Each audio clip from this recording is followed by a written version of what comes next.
Hello again, wrestling fans, and welcome to another edition of Fantasy Warfare Tournament. I'm your host, Sean. We are doing part 2 of the greatest theme songs. This is actually our second time trying to record, as a little bit of bloopers and some banter before the recording actually started. So before we forget what we said before, I'm going to bring in Steven from Toronto. How are you, Steven? Good. So people understand, this is like attempt 20 with Sean doing this. Sean's butchered it a few times. So we started at 1 in the afternoon. It's about 1 in the morning now, and Sean's butchered it. Oh yeah, for sure. Hey, go figure. Finishing off a vacation and having to return back to work. Not my greatest moment. So we're bringing in. Laugh at it. Yeah, exactly. We're bringing in Jonesy from Niagara Falls. You're in Toronto, Stephen. Yeah. Well, you know, with this delay, I've smoking more pot, so you're gonna have to really keep me on track now. Excellent. So people who joined us last week would have seen us break down the WCW bracket with the 4 Horsemen winning. This week we're going to break down the WWF bracket. It's leading all the way up until about WrestleMania 17 when WCW went down. So we put that as the cutoff point. Then they got the F out. So that's next week, the WWE version of songs. And so fortunately, due to copyrights, we do not have the right to play the songs here. Check the listings below to see where you can listen to the songs. I created a playlist on our Scumbags Wrestling YouTube channel, so you can listen to the 16 songs that we're going to look at today. Without further delay, we're going to show the video of what songs we are looking at this week, and then Steven is going to break down our brackets for today. Time to get it on. Heads or tails doesn't matter. We lift the game we choose. With the lightning and the thunder, and we refuse to lose. We belong to be out here, proving year after year. So if you're with me, say it louder. My blood, my sweat, your tears.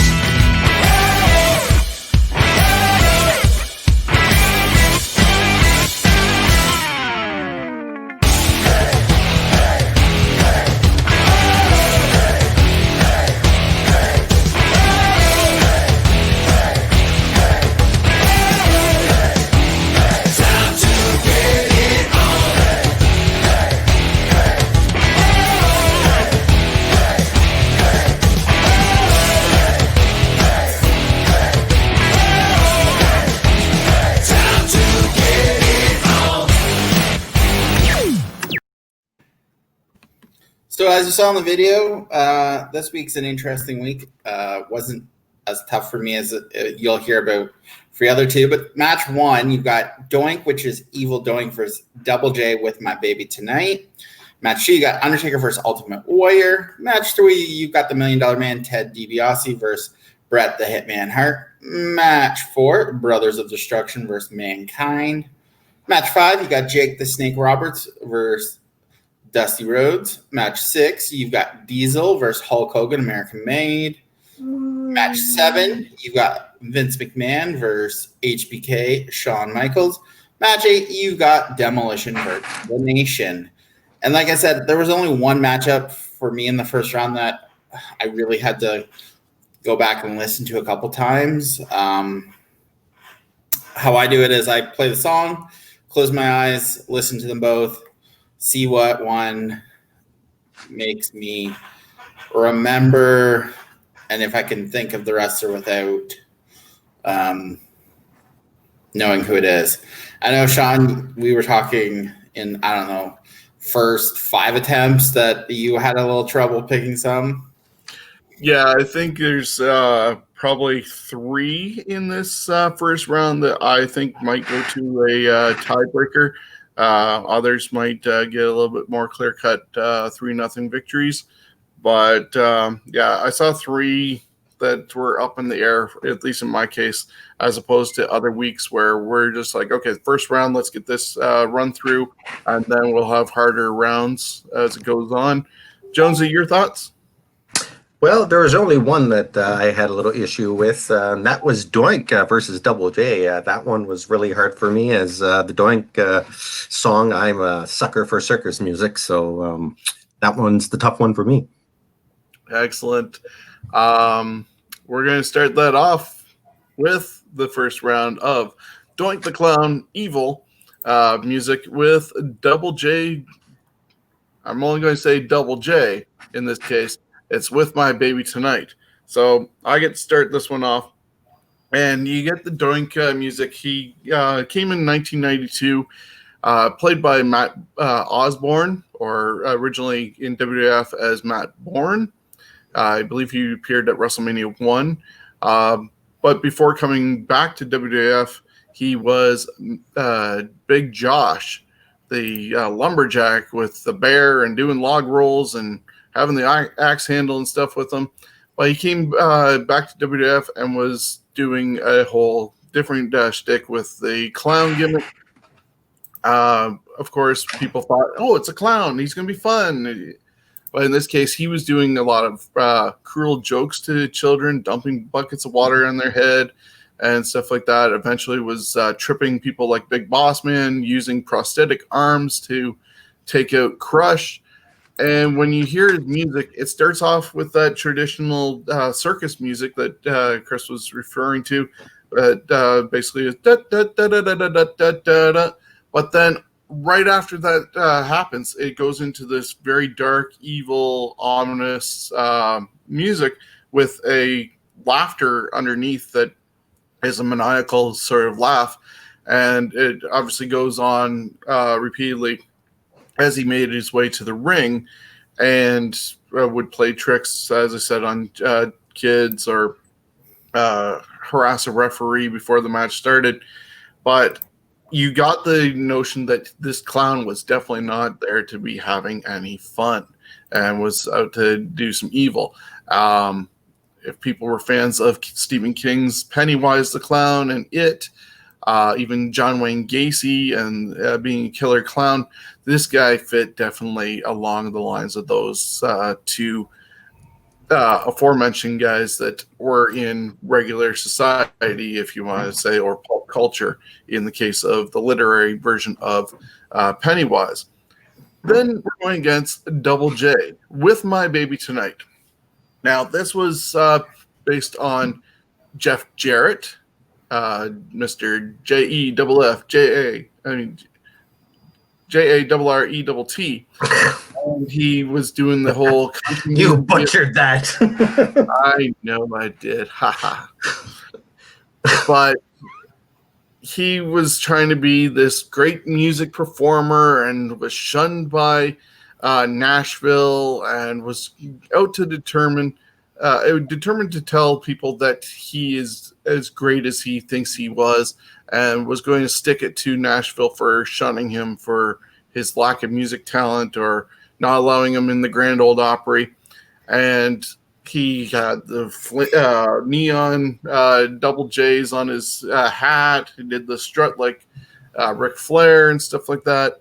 Definitely had a country music theme coming to the ring. But then he went and made his own song for his Ain't I Great World Tour and album. And the first song on that cut was With My Baby Tonight. It had a whole music video, 3 girls doing backup singing for him. It was really in line with a lot of society doing a loving of country music at that time in the mid-90s, where country bars were getting more popular. Line dancing was happening, and so it was trying to fit in with that sort of culture that way. But In Your House number 2, Jeff Jarrett made his big debut with it and performed it live. But unfortunately, later on in the evening, he lost the Intercontinental title to Shawn Michaels. There was some backstage issues where he convinced Brian James to leave with him. Brian James was portraying the roadie with him at that time. And instead of following through with what storylines they were going to have, they both walked away from WWF and made quite the reputation for themselves. Eventually, they both did come back at individual times, but when he had left, they made reference that it might not have been him singing it.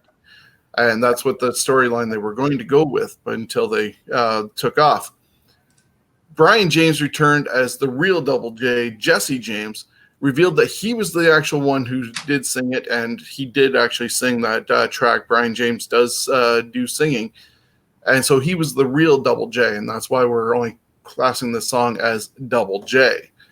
He would sing this song to the ring until it kind of wore itself out, and he eventually also went to really low mid-card and found a revival by teaming up with Billy Gunn, doing the New Age Outlaws, and rest was history that way. And they performed it also at a Hall of Fame recently. So that's the history of that song with My Baby Tonight, basically. If I'm going to choose between the two, I'm definitely going with My Baby Tonight. It's a song that you could listen to anytime, or somebody who's not a wrestling fan could hear it and not realize that it's a wrestling theme. So that would be my pick. Bruce Pritchard loves it, keeps on doing karaoke with it, singing it on Something to Wrestle With. But Steven, it's your pick now. Well, I'm actually going on the opposite way of you. I can't stand that song. Part of the problem is I don't like that it could be associated with two wrestlers. Nothing drives me crazier than one song that could be it went to two different wrestlers. So I'm going. It would have only been one though if they had stayed, which would have helped the case here. But I'm going Doink Evil just because I love that circus music to start with, because it drew you in. You thought, oh, this is going to be a fun-loving clown, and then the evil starts, and then you just saw the evil. So I'm going Doink. Chris? Doink for me, he reminded me more of a Cesar Romero Batman Joker, the way that he did the laugh and kind of his mannerisms and that. The music, I thought at the time, was one of the best entrances as far as being different, because it was, here's your classic circus music, and then it broke into the spookiness that it did. And the children would really gravitate to that quickly. That's a recognizable tune. But then all of a sudden it switched to that. I thought that the second part of it, not the like the creepier stuff, that could have been better. I think they should have done some more instruments that are associated with circus, like the slide whistle in the evil part. I think they could have done a much better job of actually doing it. I think the idea was fantastic, and they did that again later with the Mankind entrance. But the Double J song, it was a decent song, especially when it's produced through wrestling, because a lot of the songs are some good stuff or good ideas, but they'll have crappy drum machines. And that's what this Double J song had. The singing, the lead singer singing was fine. The backup singers were terrible. The drum machine and all that. But this did do the late night show, talk show run. He performed it on Crook and Chase on TNN years ago. I tried finding the clip, but I can't find it. I found a Macho Man clip. But I think the Double J one is the better one, because the Doink one, it gets really old quick. So even though I think the Doink one is a good one, I think the Double J one's just a little better. Okay. So with a 2-1 vote, Double J with My Baby Tonight moves on. Steven, you get up next with The Undertaker versus the Ultimate Warrior. So hearing both again brought me back to my childhood. I mean, the Warrior, that like that initial, like, you're like, oh, who is this crazy person? And then he would run to the ring and he'd be dead by the time he got to the ring, and shaking the music. And it just was this like in your face, like hype up music. And then you have the Undertaker, who has this like somber, but like the gong and the classic. So I'm going the Undertaker because I just think the Undertaker had way better music.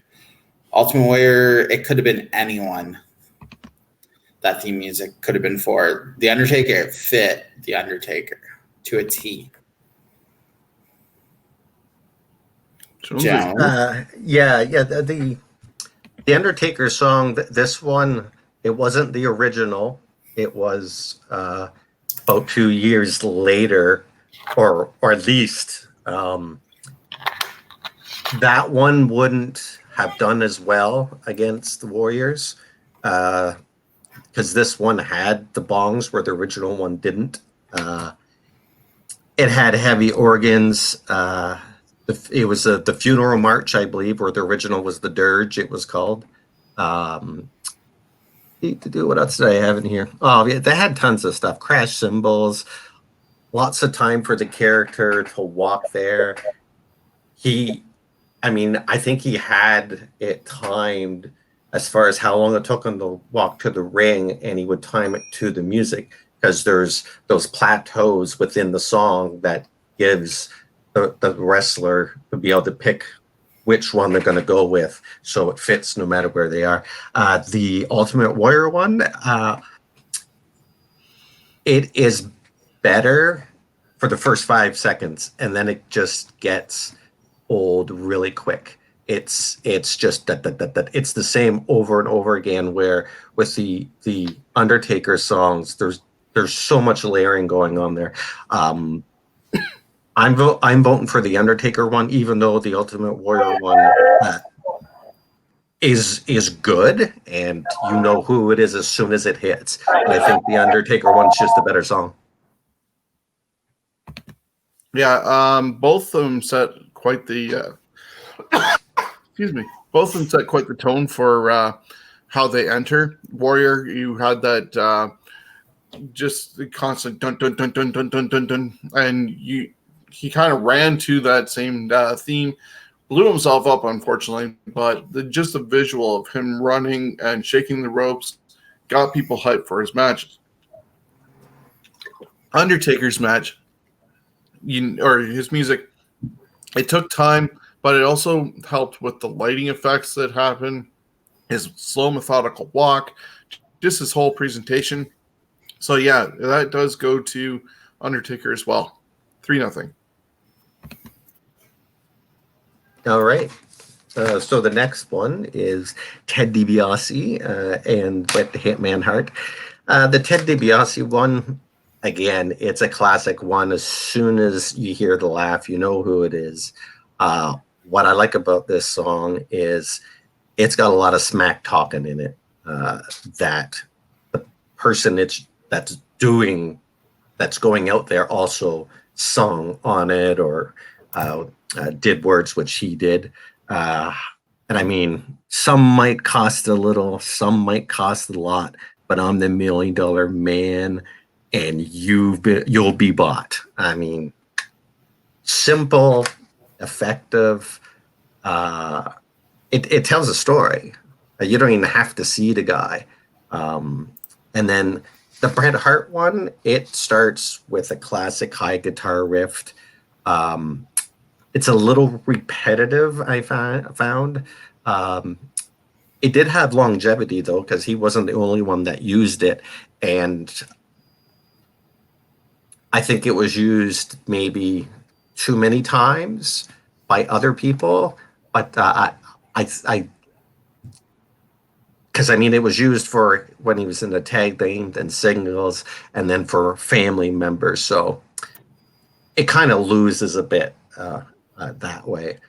But This one is one of the harder ones. I flip-flopped, but DiBiase, to me, that one just was a great entrance song. Okay, so yeah, just listening to these ones. This is one of the three that I thought was going to be a difficult one as well. DiBiase,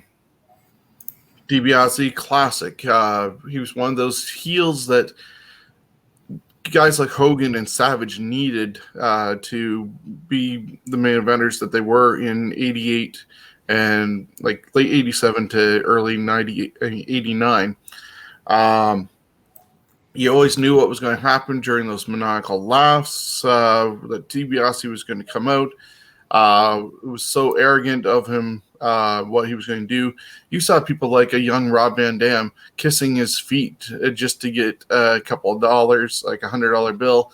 The vignettes coming in where he was clearing out pools to have public pool all to himself and stuff like that. Going off and buying the $1 million title because he couldn't buy the WWF title.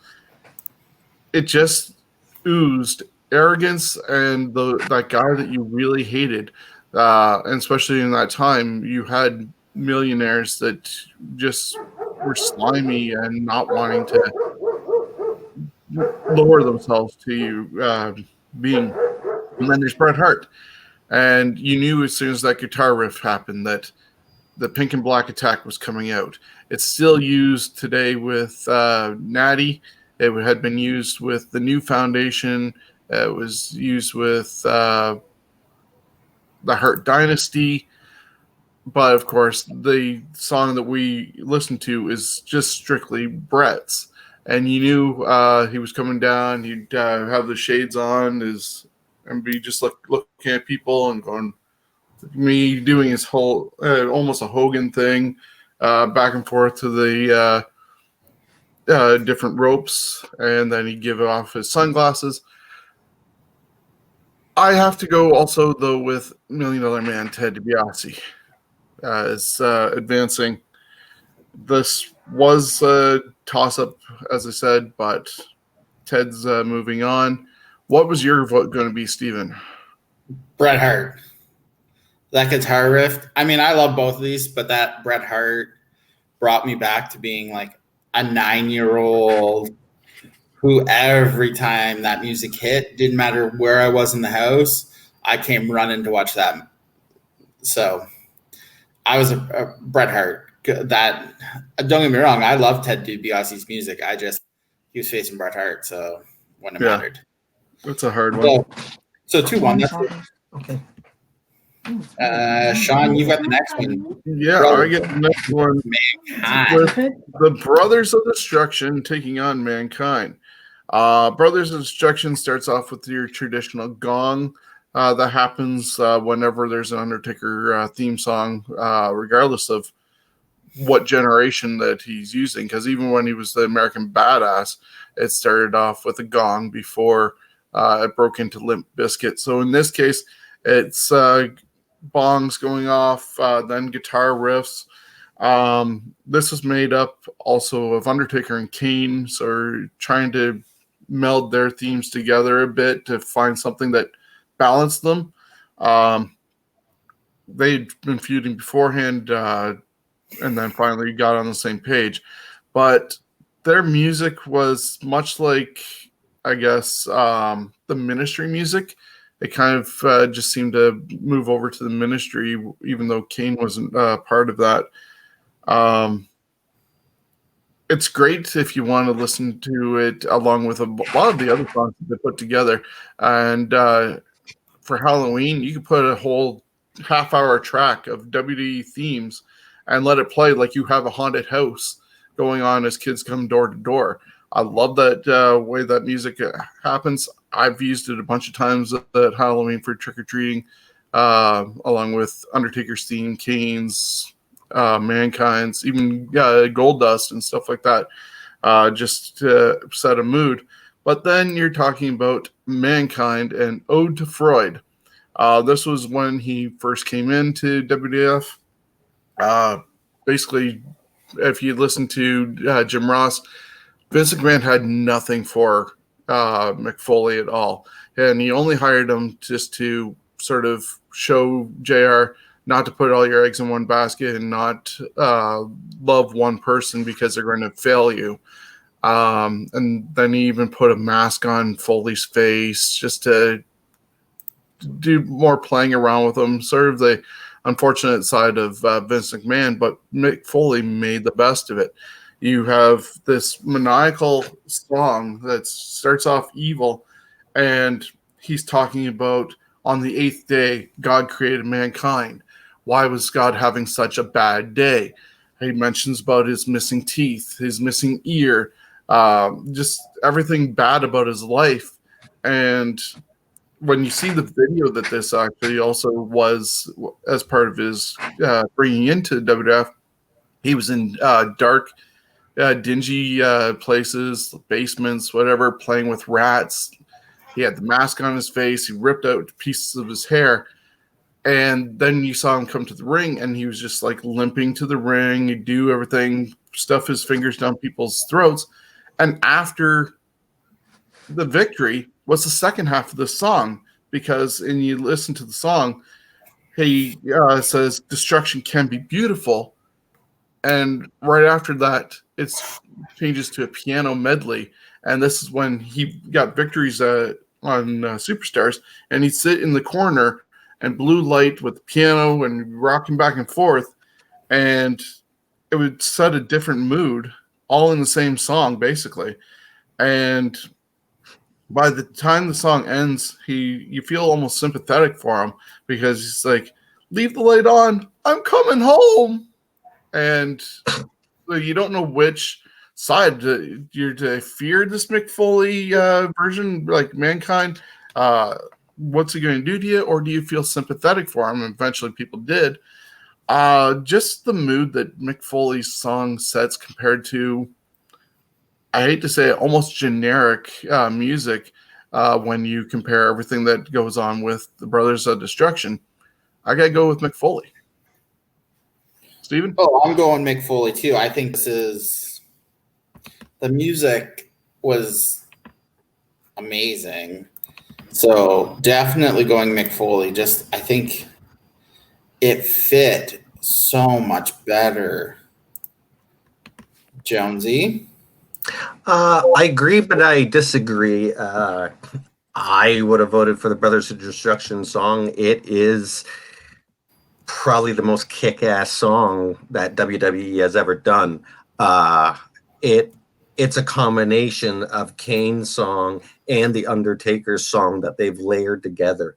Like, it's got so much going on in it. It is so strong because it starts off with that Kane and then goes to the bong and then goes dun, dun. Like, the Mankind one is, I think, really well done. But as far as seeing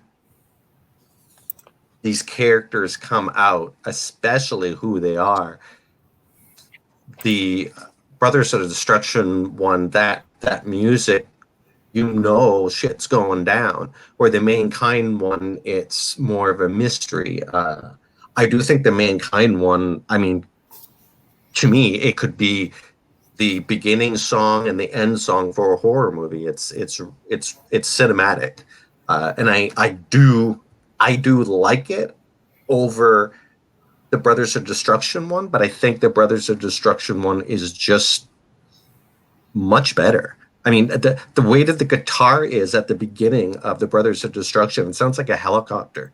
The way that he's strumming it, I just could not get past the fact that how good that song sounds, especially when you listen to them on headphones or whatever. It's a great song. For me, it's Brothers of Destruction.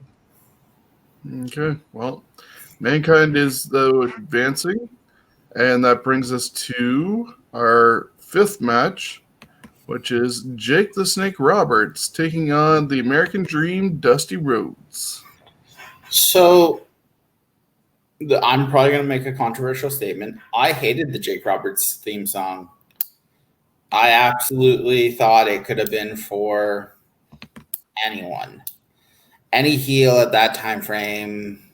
It didn't do anything for me. Then you've got Dusty Rhodes, The American Dream, Son of the Plumber.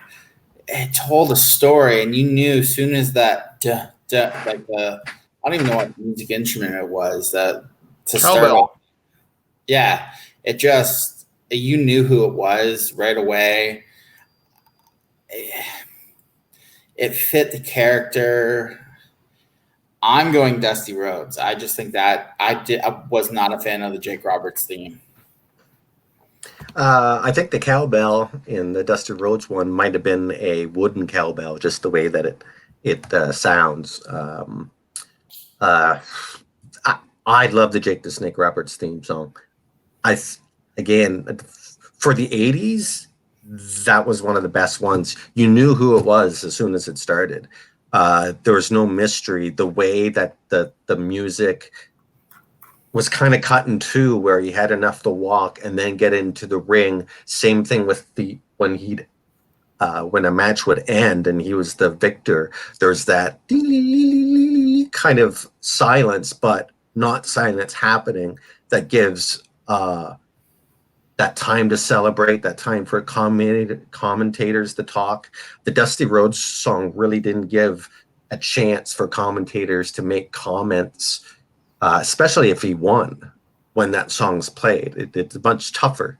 But, I mean, the Dusty Rhodes song, as terrible as it is, as far as kooky as shit, it is fantastic. It is. It's one of the best songs that, especially, I didn't get to see really Dusty Rhodes at that time. I knew he wrestled before, but I didn't know all that he'd done, and he was a son of a plumber and all that stuff. So I thought he was like kind of a goofball. It's like, who's this fat, out of shape guy in polka dots? It was kind of like what they did to Harley Race. It was kind of like, what are you doing? This guy was supposed to be a champion, but it worked. Dusty Rhodes made it work. That's how good the guy is. And he basically took the same character, but instead of looking kind of like a cowboy, tough, rancher, he just looked like they say WCW ruins a lot of things. WWF ruins a lot of characters that are already made. They can make their own, but boy, do they destroy a lot of characters. But you know what? It got great pops. People still know that song today. I mean, so for me, even though I like the Jake's one, it reminds me of like a song from an action movie, almost like Commando, especially that silence part they have, but that has that warble in the background. It's very similar to some of the Commando music, but Dusty Rhodes for me. Yeah. I loved Jake's music as well. It was classic music that you knew who it was the moment he came out. It had an intense tone to it for a guy who basically was a snake, devious in that way, but he still used it more as his fan favorite side. But coming to the ring, just his facials and how he moved to the ring basically set the tone along with the music, and I think it's a really good track. Hogan even used it for one of his workout videos that were on Saturday Night's Main Event. I didn't understand why they were using Jake's music for a Hogan video, but they did. But as we've discussed, it's Dusty Rhodes. The iconic starting of it with the gospel American Dream announcement, then says he's just a common man working hard with his hands, working hard for the man. It said who Dusty was, even though Dusty was there basically as a joke to a certain extent, because before he arrived in WWF, you had Vince McMahon really not keen on Dusty Rhodes when he basically made Akeem, the African Dream, out of One Man Gang. That was a slap in the face of the American Dream. And you had also Virgil, who was a slap in the face of Dusty as well as being this manservant to Ted DiBiase, because apparently Mike Jones was named after Virgil Runnels, aka Dusty. So all that, and Dusty still came to the WWF mostly a frustration over what was going on in WCW and NWA during their financial issues, changing of different owners and bookers, and just feeling useless. And that's where he found himself working for Vince. And Vince put him in polka dots almost as another joke to him, basically. And he made that work. He made this song work. So much so that he has a bronze statue now from WWF or WWE. He was one of the main driving forces in the success of NXT when it started. Whenever he was there on camera, even after retirement and hanging out with his two sons, the moment that music starts, everybody pops hard for it. So you cannot deny the American Dream Dusty Rhodes song being into the second round. Oh, you like that song, don't you?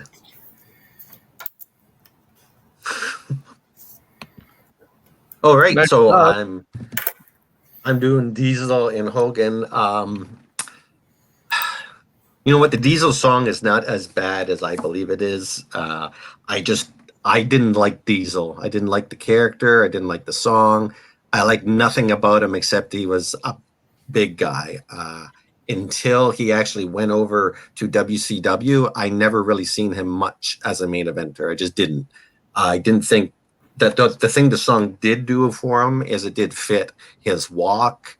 It established that, yeah, this is a big guy coming down, but I just didn't buy the whole Diesel stuff. I thought the character was going to flop. I was wrong. And then, I mean, the Real American song. The funny thing about this song is I think it's a huge song, and I think it's like it's been around for so many years and still gets played occasionally, but you don't really hear it you never heard it really on radio. And Rick Derringer, who did the song, I read an interview what he thought about the song, and he wanted it to be much bigger than it actually turned out to be. He thought it was going to be the American anthem, like the song for what is an American. He said he was disappointed that it didn't go as far as he thought. And I was thinking, are you fucking crazy? Like, that song, people knew exactly who it was. And even when they played it after Hogan wasn't using it anymore, it didn't matter. It's just like, hey, you're playing that song again. It's a perfect song.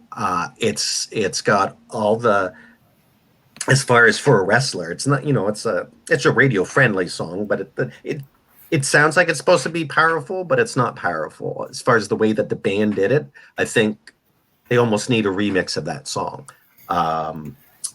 I never got to see him do it live, unfortunately. But the Hogan song, to me, it's the one to beat. I haven't picked it to go all the way, but I think it's one of the ones to beat because it's part of everyone's childhood. So for me, the Hulk Hogan. Okay. Unlike yourself, I did see Kevin Nash in WCW, sadly as Oz. I missed the Master Blaster period of him, thankfully. But sadly, I saw Oz. Thankfully, he turned into Vinny Vegas, and I think that was what caught Shawn Michaels' eye to convince Vince to bring him in. And then he got given the name Diesel. And as green as he was still at that time, somehow Vince liked the fact that his size and all that made him a Triple Crown winner in quick fashion, basically. Once he started wrestling, he beat Bob Backlund for the title in like 8 seconds, transitioning quickly from getting it off Bret Hart to Diesel. Unfortunately, he wasn't the best drawer of fans as a champion. A lot of people say that he's one of the worst champions for drawing crowds during his time as champion. But the look and what they were going for Kevin Nash and everything, I liked. I was a Diesel fan. I'm basically a fan of all the members of the Clique to a certain extent. But this song is going against Hogan, regardless of having the truck noise and the blues. And no, you're going against Real American by Rick Derringer. Sadly, though, what you missed out on that song originally was the fact that it was on Wrestling Album 1, but it was for the U.S. Express as their theme song. So where you say Rick Derringer might have been disappointed that it didn't get as big as it could have been, might have had something to do with the fact that it was originally put on Wyndham and Rotunda, the U.S. Express, and so it wasn't on a top guide like it eventually did switch over to Hogan after U.S. Express left, and they got rid of that crappy music. It was generic music with people going Hulk, Hulk. That's on Wrestling Album 1. When he picked up that music, it actually got the life that it needed to. It might have been too late for Rick Derringer's liking, but for the wrestling world, it's hard to beat it. So Hogan is definitely taking it on this one. So I'm the outlier again. I actually thought I would much rather listen to Diesel. It brought that character to life. The horn, the everything. My vote was for Diesel. I thought the Diesel music fit the character. You knew when you heard that some big monster was coming through so I was going Diesel. Yeah, and the way the Titantron also was, you hear the music and all you see is this truck coming up and going into the screen. And then but Hogan playing a American guitar? I mean, what beats that? Not much, man. Well, Hogan is moving on, and this brings us to Vince McMahon, no chance in hell, taking on Shawn Michaels, Sexy Boy. So no chance in hell was basically derived from the fact that after the whole Bret Hart screw job happened, Vince McMahon came out as a character and legitimately as the owner of the WWF. Some people knew, some people didn't, because a lot of people knew him just as the commentator that you would see on Superstars or Saturday Night's Main Event and the various pay-per-views. And that's all some people thought he was. Those in the know knew that he was the owner as well. When he did the whole Montreal screw job, whether you think it's a work or not, it put him in a position where he had to be a character. And what better thing to be a character is having your theme music saying you have no chance in hell of doing a lot of things, like, because he's the boss and he's going to stop you from everything. Then he had the feud with Steve Austin. Then the corporation got bigger because you couldn't always have Austin McMahon. But as long as there was somebody representing McMahon, you would have that feud continue and stretch out. Whenever Vince would come out, you got that crazy flippy floppy arms strut going on that he has, the power walk to the ring. This, you knew he was like an egomaniac owner that just was wanting to hold everybody down unless it suited him. Then you got Shawn Michaels. Shawn was part of the Rockers tag team with Marty Jannetty, and it was time for a change. He ended up super kicking Marty, throwing him through the barbershop window. He tripped. Now you have a heel. Well, because of Shawn's looks and everything, and his lack of experience being healed, they threw him with Sherry, And of course, the original theme song had Sherry singing all about Shawn and basically the same lyrics. And the Sherry scream is still part of this version that we heard more of over the years, and that's why we went with the Shawn Michaels singing version over the Sherry one. But it definitely set the tone as a arrogant heel who thought he was all that, and how he danced to the ring and have his earrings, and just whenever Shawn Michaels' music would start, once again, just like Dusty Rhodes, people knew who was coming, and especially when he was a fan favorite, they loved it. And seeing Shawn come out, for me, I'm going to go with Shawn Michaels' theme song because, as well, Jonesy and Chris Maloney tried to sing it at my wedding reception.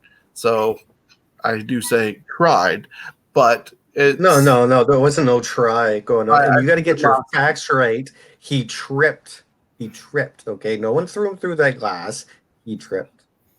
Oh, no, he was running for cover, if you believe what Heenan said, for diving through Oh, yeah, he dived through it, yeah. But, yeah, I'm going with Shawn Michaels' Sexy Boy. Steven? I'm going with you. I'm going Shawn Michaels. I think that was way better. I just think he still comes out to it now, so... It's Shawn Michaels. My vote was for Shawn Michaels as well. The McMahon one I do like, but the Shawn Michaels ones just had more longevity to it. And I mean, the screech at the beginning, and it really enhanced him, because I had trouble believing that he was a main eventer.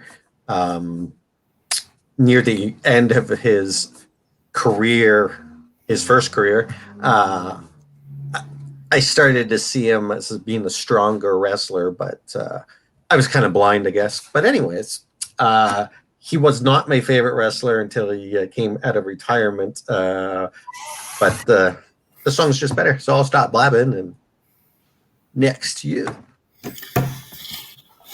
So I got the next one. It's Demolition versus the Nation to finish the first round. Both fit the gimmicks. I think you'd start with the Nation Domination. We are the Nation. My problem was with the Nation was same with last week, the NWO. It got too many people coming out to that music. It's too much.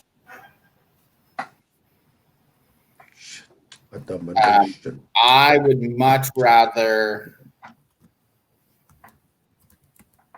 Sorry, work. I would have. And then you have Here Comes the Axe, Here Comes the Smash, Here Comes Demolition. My inner child popped, and I'm going Demolition because it just fit them. It just fit them like 110%. So I'm going Demolition. Yeah, the Demolition song is another Rick Derringer song. It's a pretty good song. It sounds a little cheap. I think that's just production values is why that is. But I mean, it's got a guitar solo in it. What else? The menacing sound of it too is. It's good song, whether they're good guys or bad guys. It didn't matter. Just it fit them. And I think it helped the fact that they look like S&M characters, but the song was tough. And then Nation of Domination, it's a great song, but man, does it get like annoying fast for me. It's just repetitive. It almost even tires itself out when you listen to it. It sounds tired because Nation of Domination, Nation, like it's not straight Nation of Domination. It kind of weans as they sing it. But the Demolition song is one of the better ones in wrestling, and that one gets my vote. This one is a clean sweep as well for a 3-0 vote. Demolition, their song Rick Derringer did it again. It was on the Pile Driver album, so Wrestling Album 2. And Nation of Domination, as you said, Jonesy, it just repeats itself. Even when JC Ice and Wolfie D were part of the Nation when it started and they were doing rapping over top of it, that might have saved it a slight bit, but they didn't last long in that role. And it was a revolving door of characters, but also sort of revolving door of we didn't know what we're going to be, because it first started off with a Puerto Rican, a white guy from Hawaii, and an African American, and two little rappers, and it was totally all over the place, which could be a nation. So they weren't designating any race type deal, but then that all broke off, and then it all became African Americans. It almost looked like it was going to be a black militant group, but then they added Owen. Yeah, by the time it all finished, it was thankful it was done. Demolition, if it weren't for that lawsuit that they were a part of with the concussions, probably would be in the Hall of Fame, and we'd get to hear that song once again. But Demolition is moving on 3-0, which breaks us down to what happened in the first round. So we had Double J beat Doink 2-1. We had Undertaker beat Ultimate Warrior 3-0, which doesn't surprise me who won, but I thought that would be a 2-1. Ted DiBiase beat Bret the Hitman Hart 2-1. Brothers of Destruction lost to Mankind 2-1. Dusty Rhodes beat Jake the Snake Roberts 3-0. Diesel lost to Hulk Hogan 2-1. Shawn Michaels beat Vince McMahon 3-0, which I thought that one would be 2-1 for sure. And Demolition beat the Nation 3-0. So, bringing us to round 2, you've got Double J versus The Undertaker. It's $1 Million Man Ted DiBiase versus Mankind. The American Dream Dusty Rhodes versus Hulk Hogan. Shawn Michaels HBK versus Demolition. Any surprises in the first round, guys? No. I thought a couple of them were going to be a little more, as you said, 2-1 victories. Especially like Undertaker Warrior, Shawn and Vince. Shawn and Vince is going to be one that I looked at as one that could have gone either way.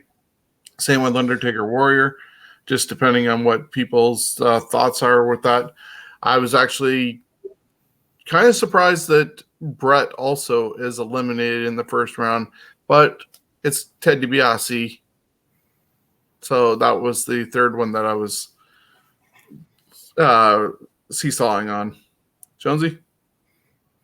I thought the Brothers of Destruction song would have. I mean, if you like the Undertaker song and it beats Ultimate Warrior song 3-0, how because it's the song with another song on top of it. But I understand. I do, because the Mankind one, I like. I'd rather see him with that song than The Undertaker come down, because when he would get in the ring and start rocking back and forth with that music and ripping his hair out, and I liked how it changed over. So, yeah, that was the only one really that kind of, Well, we move on to our second round, and we see Double J taking on The Undertaker. Jonesy. This one's not hard for me at all. Undertaker, Double J song. It is surprisingly good, considering it comes from someone that really isn't a country star, but a decent song. Again, I think that song could have been better. I think it was not recorded very well.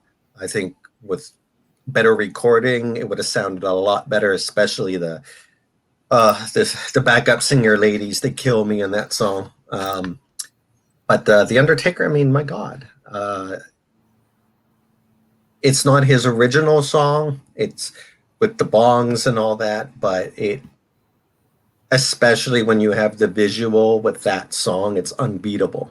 But if you take the visual out, then it's not as strong. It's still strong, but I just think visually it's one of the strongest ones. So for me, it's Undertaker all the way on that one. I really love the Double J song. I think your comments about how it was poorly done and bad backup singing, I think that was part of the shtick with the fact that it was supposed to be for Jeff Jarrett and him not being as good as what he thought he was, and that Nashville was right to shun him. But we're also talking about The Undertaker. And just the whole visual of the slow walk, the lights, the fire, the smoke, everything that puts together the whole package for this song to be super successful, it has to be The Undertaker.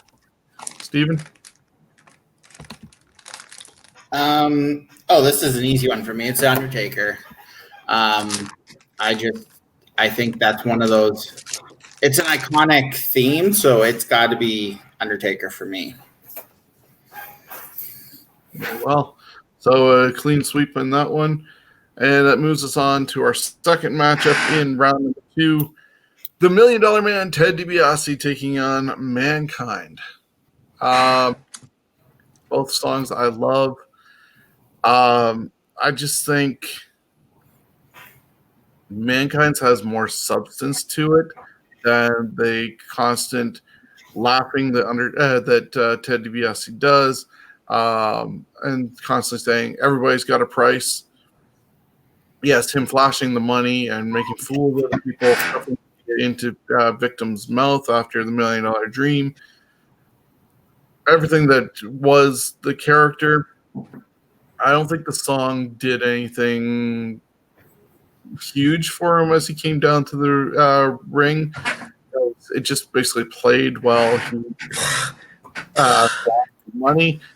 Mankind, he made the song work for him for his entrance as well and his exit. So in my case, I'm going with Mankind over Ted DiBiase.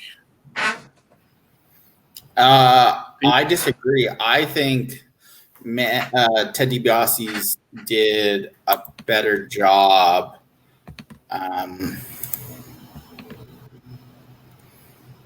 getting the point of him across. So I'm going Ted DiBiase. Well, that's a relief because there was about to be some shit brewing, I'm telling you. The DiBiase song it's one of the classics. Yes, there's a lot of laughing and smack talk, but there's a lot of smack talk. It's repeated, but there's enough that it isn't, just the same thing like nation, domination. So for me, it's lost my spot. But yeah, it's DiBiase for me. Okay. Our next matchup has the American Dream, Dusty Rhodes, taking on the immortal Hulk Hogan. Oh, I'm going Dusty Rhodes. I think it told a much better story, and it got you much better. You knew who the character was a lot better, so I'm going Dusty Rhodes. Joan. See now, well, I decide whether or not I want to leave it up to Shawn to make the final decision on this one. I mean, they're both great songs. I think the Hogan one's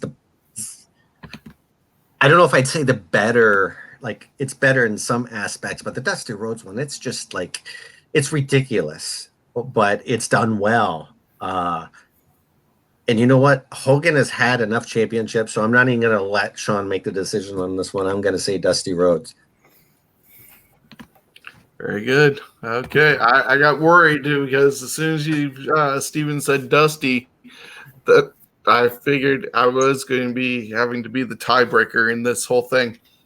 So I was sitting here kind of thinking which way I was going to go. The Hogan song is very iconic, has stood the test of time, but Dusty's was unique to him. It was special. Hogan picked his up from a tag team that disbanded and went to like the NWA, WCW.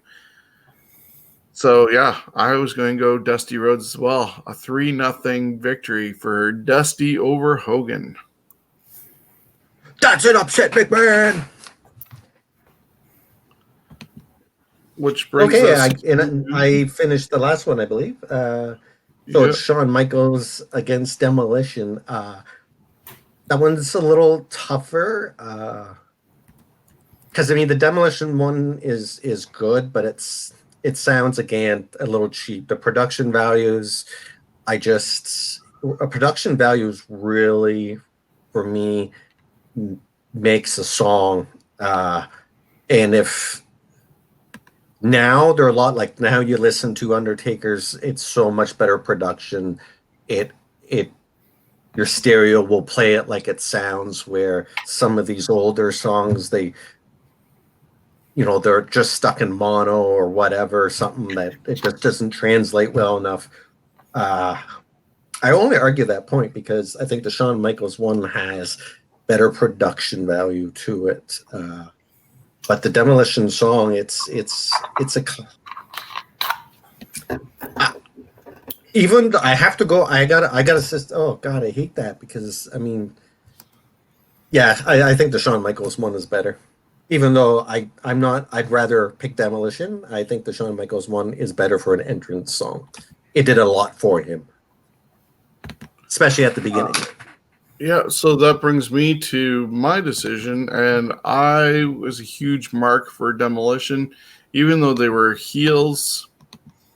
And I love Strikeforce, but when Demolition won those titles, and just the way their presentation was, I was so happy when Mr. Fuji turned his back on Demolition in favor of Powers of Pain, because then the team that I was supposed to hate, I could actually like.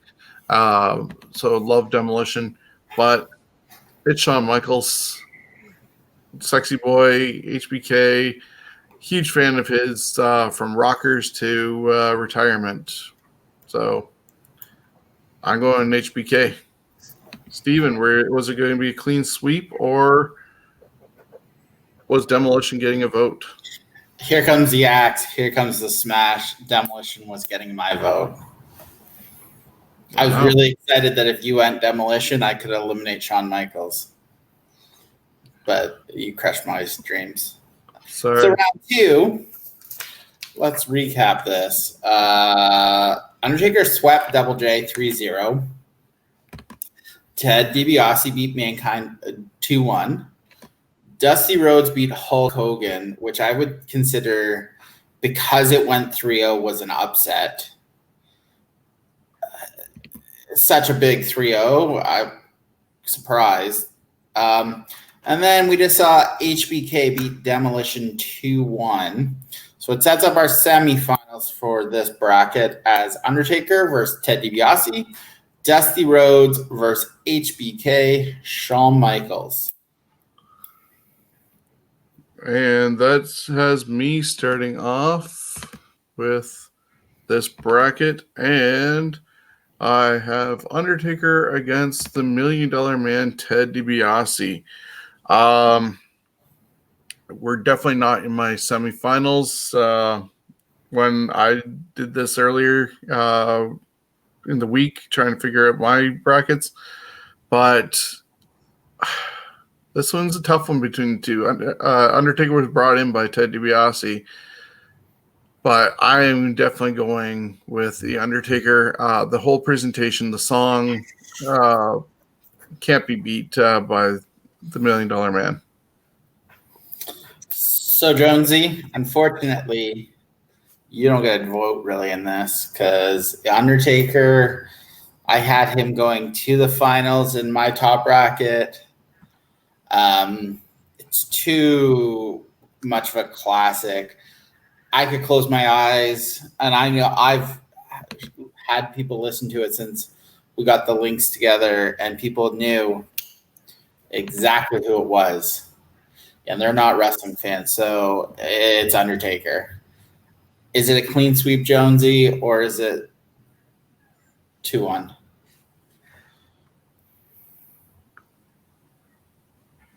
Can't hear you, Jonesy. You're on mute. Or he's deep in thought. I was deep in thought. Yeah, so the Undertaker, even though the DiBiase one, it's a classic. But Undertaker is a better song and the entrance. And our second semifinal sees the American Dream, Dusty Rhodes, taking on the Heartbreak Kid, Shawn Michaels. As much as I love Dusty Rhodes, it's Shawn Michaels. It's got to be HBK. That theme music, that entrance, it's Shawn Michaels. He's used it right up until pretty much now. Jonesy.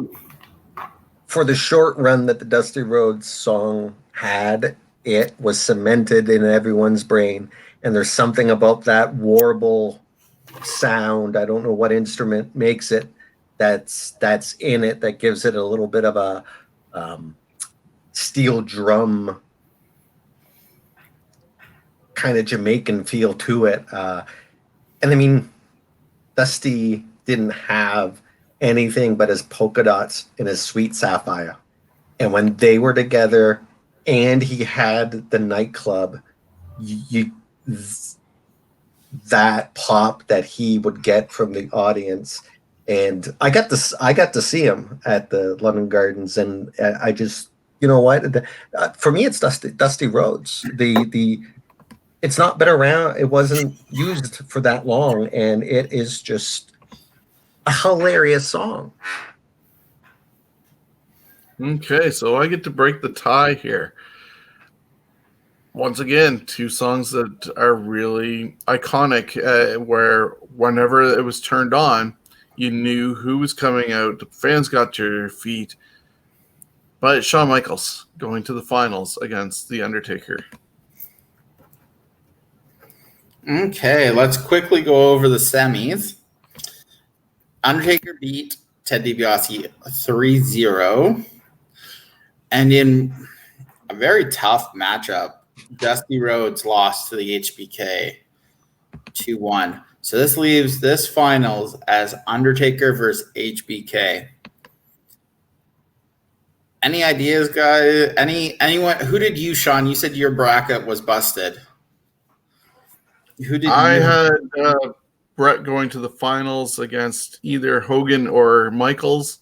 I hadn't gotten through to that part because I was such a toss-up. It was going to be a last-second decision, but then both of them are gone. HBK is the only one that's alive of my final four going into the finals.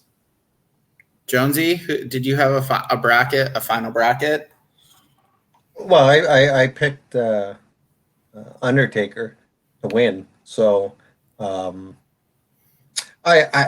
wonder if I would have helped kick out Shawn Michaels and kept Demolition in, would a Demolition have won over Dusty Rhodes?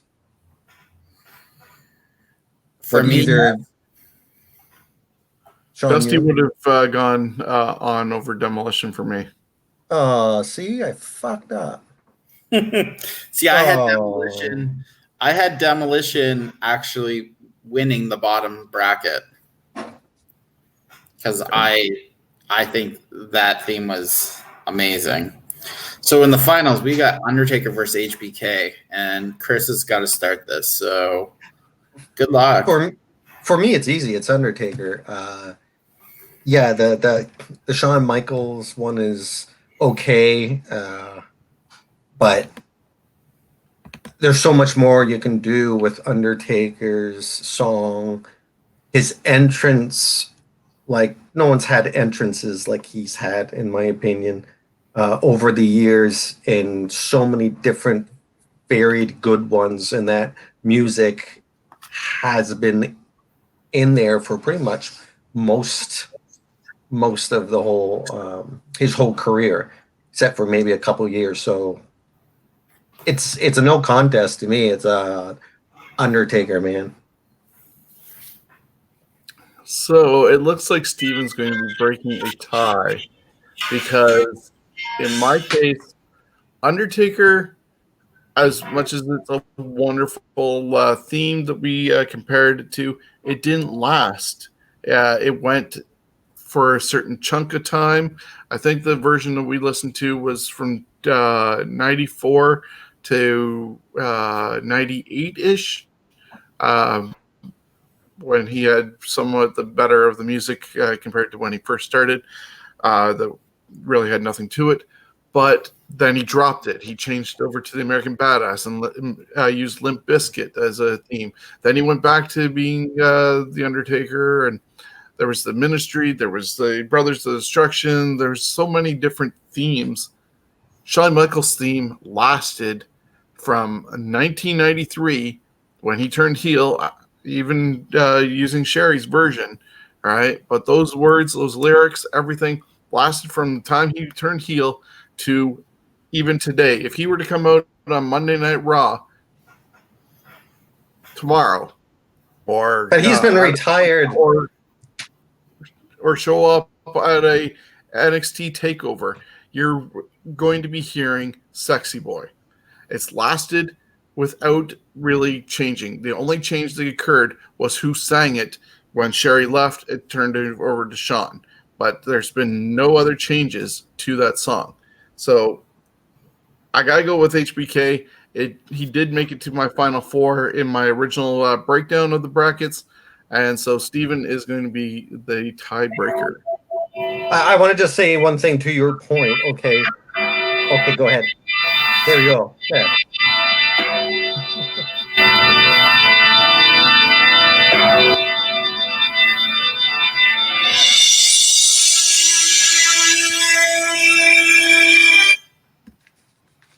That music brings chills right up my spine every time I hear it. So I had him winning it on my bracket, so it's a pretty easy one. Don't get me wrong, I love the HBK theme song, but it's the Undertaker. If it's Ted DiBiase we're talking about, the winner's HBK. There's no one in the top. Well, maybe Bret Hart. Bret Hart would have been the only other one that would have beat HBK in the top. Was there any song in the bottom half of the bracket that could have beat Undertaker's? Demolition would have been the one that I would have had to think about, but no. I had the Undertaker winning it all on my bracket, so it was a pretty... using the fact that Shawn Michaels used that from 93 on, but Michaels did have that 7-year break not using that song because he wasn't there, and Undertaker had a shorter break of not using his song, and he didn't retire. So for me, that argument doesn't hold anything. No water. Shawn came nothing, back and forth, nothing. Was commissioner a bunch of times, and yeah, but his song, Undertaker's song, has been played more than anybody else's. That classic song, whatever type of version you put it in, but that funeral march, that one's lasted longer than HBK's, because HBK has pretty much retired. And once in a while he'll come back and the song's there, but it's been played more. He's got the number one hit right there, Undertaker does. Okay, so that brings us to our tournament for next week, which is going to be the WWE side of things. I think I have a video that will play. If it doesn't work, I'm going to shut it down. But Steven, can you break it down for us?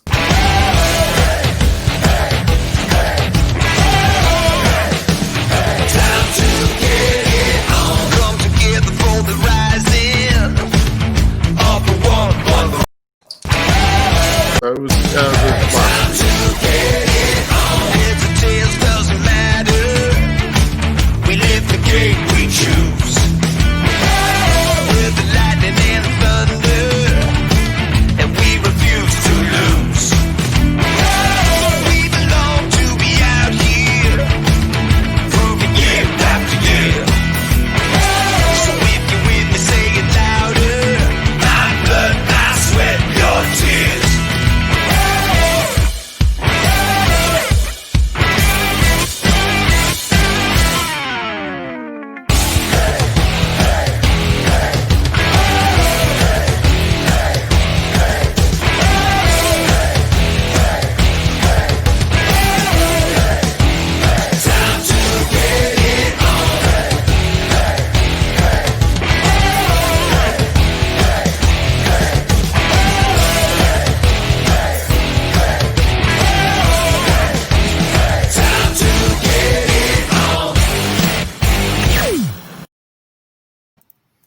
So as you just saw, match 1's going to have Stone Cold Steve Austin versus Mark Henry. Match 2 is going to have John Cena Word Life versus DX. Match 3 is going to have Sasha Banks versus Kurt Angle. Match 4 is going to have Shinsuke Nakamura versus Randy Orton Voices. Match 5 is Los Guerreros versus R-Truth. Match 6, Bayley versus Triple H The Game. Match 7, Fandango versus Bray Wyatt Catching Fireflies. And match 8, which is probably the match of the whole tournament, CM Punk Cult of Personality versus Daniel Bryan. This is going to be... This has got some what I like to call heavy hitters in this. Wait, you don't see Sasha Banks and Bayley meeting up in the finals? No. I love the Sasha Banks theme song, but she don't have a shot. Well, I don't think she's going to win the... She don't have a shot. You got the heavy hitters: Stone Cold Steve Austin, John Cena Word Life, DX, Kurt Angle, Randy Orton Voices, Triple H The Game, Bray Wyatt Catching Fireflies, CM Punk Cult of Personality, Daniel Bryan. There's some. There's next week's going to be interesting. Very interesting. Very, very interesting. So that'll happen next week and Wednesday. Jonesy, do you have anything you want to plug before we get out of here? No, the Wrestling Trivia Game Show is going to take a 1-week hiatus. We're going to be doing some different filming this week and hopefully a new episode next week with some special guests. Okay, well, look forward to that. As I'm probably expected to be a part of it since I'm the current reigning champion, unless I am able to take a bow out for something, but I doubt it until I'm defeated. So hopefully people are able to step up and give that challenge. Look forward to our recordings. But yeah, we have a lot of other stuff going on. There is the Scumbags Wrestling podcast. That happens Thursday nights on Facebook, YouTube, and Twitch. And so people can be a part of that if they want to submit anything or be part of the panel. That's not showing. And then also we are selling T-shirts. None of us are wearing today, mind you, but it is the in support of Steven's Wrestling Journey. September is Carry Malformation Awareness Month, and shirts are just going to be $25, posters $10. 22 stars of the Ontario independent wrestling scene are on it in a comic book style format. We're going to donate the money that's profit from it to Sick Kids Hospital in Toronto. So be sure to contact me at any of the below, whether it's Instagram, Twitter, our Facebook page, or scumbagswrestling@gmail.com, and we can set you up with that. Get yourself a great shirt and help out a great cause at the same time. Steven, anything else you want to add before we check out? No, just keep following us. And if you guys have any interesting ideas for Fantasy Warfare, please reach out and let us know. Or if you guys want to join us, reach out, let us know. We'll try to make it work. We'd love to have more people on the panel than just the three of us. If we have odd numbers, it's the best format to be able to have. And I believe StreamYard allows us up to about 10 people. So imagine a tournament with 9 of us breaking down all these matchups. It would just blow my mind if we had that many. But it'd be fun at the same time. So, yeah, next week we will do the WWE side of things. It's leading from after WrestleMania 17 until basically today. And then our final bracket will be some TNA Impact songs along with some wild cards that didn't make it into the first 3 brackets. So join us Thursday night for Scumbags Wrestling Podcast and next week for Part 3 of Fantasy Warfare Tournament. See ya. See ya.